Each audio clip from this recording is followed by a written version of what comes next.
So hello my people and आज मैं आप लोगों को कुछ समथिंग वेरी इंटरेस्टिंग शेयर करने आई हूँ। तो ये मेरा फर्स्ट टाइम है जब मैं अपनी लिखी हुई कोई चीज़ इन द सेंस आप कविता भी कह सकते हैं, किसी के साथ रिसाइट कर रही हूँ। बड़ी बात यह है कि मैंने आज से पहले कभी ट्राई नहीं किया, सिर्फ मैं लिखती हूँ और ऐसे लिख के ही पोस्ट कर देती हूँ। बट नाउ आज मेरे फ्रेंड ने सजेस्ट किया तो मैंने सोचा आज ट्राई करते हैं। तो I really hope you connect with it and if you feel something while listening do let me know. So here it goes. क्या कभी तुमने खुद को टटोला है? विवाह, परिवार, लोग, इन सब से अलग कभी खुद को तोला है? कभी आईने में अपनी आंखों को पढ़ा, उनमें छुपे अनगिनत सवालों को गढ़ा, या फिर दूसरों के लिए जीते जीते अपने ही ख्वाबों को राख में गढ़ा? समाज के रंग में खुद को घोला, पर क्या अपनी पहचान भी कभी तोला?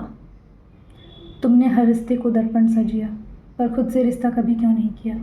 हर सुबह किसी और की खुशी से जगती हो, हर रात किसी और के लिए थकती हो। क्या कभी सोचा कि दुनिया जो रोशनी दे रही तुम्हें, वो औरत खुद कब जलती और बुझती है? कभी बेटी बनी, कभी बहन कहलाई, फिर पत्नी का रूप लिया और लो अब तो माँ भी बन आई। हर नाम में खुद को समेट लिया, पर खुद को ही अपना कहाँ समझ पाई। ये कैसा धर्म जो खुद को मिटा देना सिखाए, ये कैसी परंपरा जो अपने ही सपनों को जला देना बताए। कभी सुना नहीं क्या, खुद को भुला देना भी एक पाप है, खुद से जंग लड़ते लड़ते हार जाना भी अभिशाप है। तुम त्याग हो मगर अस्तित्व भी हो, तुम प्रेम हो मगर संघर्ष भी हो।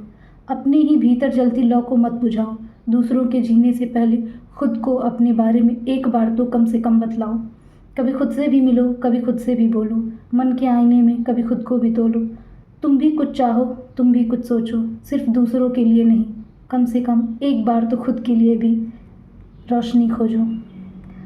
So thank you so much for listening this. अगर आपको मेरी ये लिखी हुई और बोली हुई कविता पसंद आई तो please like, share and subscribe. And yes, if you ever felt the same, this is your reminder to pause, reflect and meet your self once in a while. So thank you so much. Bye.